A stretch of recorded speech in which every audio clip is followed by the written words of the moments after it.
നമുക്കെല്ലാവർക്കും ഓരോ ദിവസവും ആയിരക്കണക്കിന് ചിന്തകളാണ് മനസ്സിലൂടെ കടന്നു പോകുന്നത്. പലതര ചിന്തകൾ, ചില നല്ല ചിന്തകൾ, ചില നമ്മെ ടെൻഷൻ അടുപ്പിക്കുന്നവ. പക്ഷേ ഈ ചിന്തകളെയൊക്കെ നമ്മൾ എപ്പോഴെങ്കിലും ഒന്ന് ഒബ്സർവ് ചെയ്യാൻ ശ്രമിച്ചിട്ടുണ്ടോ? നമ്മുടെ ചിന്തകൾ അല്ല, അത് നമ്മുടെ മനസ്സിലൂടെ കടന്നു പോകുന്ന ക്ലൗഡ്സിനെ പോലെ മാത്രമാണ്. നമുക്കെതിരെ വരുന്ന ചിന്തകളെയൊക്കെ നമ്മൾ അതിൻ്റെ കൂടെ ഓടിപ്പിടിക്കാൻ നിന്ന് കഴിഞ്ഞാൽ നമ്മൾ പെട്ടെന്ന് തളർന്നു പോകും.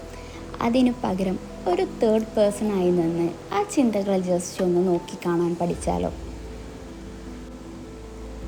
ഈ സ്റ്റിക്കർ ജേർണൽ ചെയ്യുമ്പോൾ ഞാൻ ശ്രദ്ധിക്കാറുള്ളൊരു കാര്യമുണ്ട്. ഓരോ സ്റ്റിക്കറും ഓരോ ലേഔട്ടും ഞാൻ നല്ല കോൺസെൻട്രേഷനോടെയാണ് സെലക്ട് ചെയ്യുന്നത്. മനസ്സിലെ ചിന്തകളും ഇതുപോലെ തന്നെയാണ്. നമുക്ക് നമ്മുടെ തോട്ട്സിനെ മോണിറ്റർ ചെയ്യാൻ പറ്റുമോ? യെസ്. ഒരു ദിവസം ഒരു 10 മിനിറ്റ്സ് എല്ലാത്തിൽ നിന്നും മറന്ന് ജസ്റ്റ് നമ്മുടെ മനസ്സിലേക്ക് ഒന്ന് നോക്കി നിൽക്കുക. ഇപ്പോൾ എൻ്റെ മനസ്സിൽ എന്താണ് ചിന്തകൾ വരുന്നത് എന്ന് നമ്മളോട് തന്നെ ചോദിക്കുക. അത് സ്ട്രെസ്സിനെ കുറിച്ചാകാം, അല്ലെങ്കിൽ നല്ലൊരു കാര്യത്തിനെ കുറിച്ചാകാം. അതിനെ ജഡ്ജ് ചെയ്യാതെ ജസ്റ്റ് അക്സെപ്റ്റ് ചെയ്യുക. ഇപ്പോൾ എനിക്കിങ്ങനെ ഒരു ചിന്ത വന്നു എന്ന് തിരിച്ചറിയുന്നത് തന്നെയാണ് ഒബ്സർവേഷൻ ഓഫ് തോട്ട്സിൻ്റെ തുടക്കം. നമുക്ക് കൺട്രോൾ ചെയ്യാൻ പറ്റാത്ത കാര്യങ്ങൾ നമ്മൾ ചിന്തിച്ചു കൂട്ടി സമയം കളയാറുണ്ട്. ജേർണലിംഗ് ഈ പ്രശ്നത്തിനുള്ള നല്ലൊരു പരിഹാരമാണ്.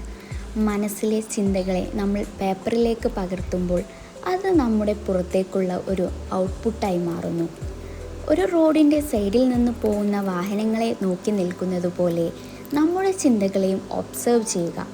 അതിൻ്റെ പുറകെ പോകാതെ അതിനെ ചേഞ്ച് ചെയ്യാൻ ശ്രമിക്കാതെ I am watching my thoughts എന്നൊരു തിരിച്ചറിവ് നമ്മുടെ മെൻ്റൽ പീസ് ഇൻക്രീസ് ചെയ്യുന്നു.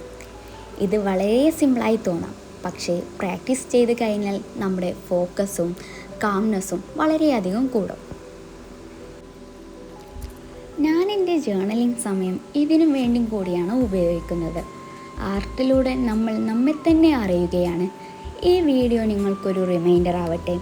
ഇനി തൊട്ട് ചിന്തകൾ വന്നു നമ്മെ മടുപ്പിക്കുമ്പോൾ ഒന്ന് നിന്ന് കൊടുക്കുക, അതിനെ ഒബ്സർവ് ചെയ്യുക, പിന്നെ അതിനെ ഫ്രീ ആയി വിടുക. ഈ സ്റ്റിക്കർ ജേർണലിംഗ് വീഡിയോ നിങ്ങൾക്ക് ഇഷ്ടമായെന്ന് കരുതുന്നു. ഇനിയും ഇതുപോലുള്ള സബ്ജക്റ്റ് സംസാരിക്കണമെന്നുണ്ടോ? കമൻറ്റിൽ പറയുക. See you in the next video. Thank you.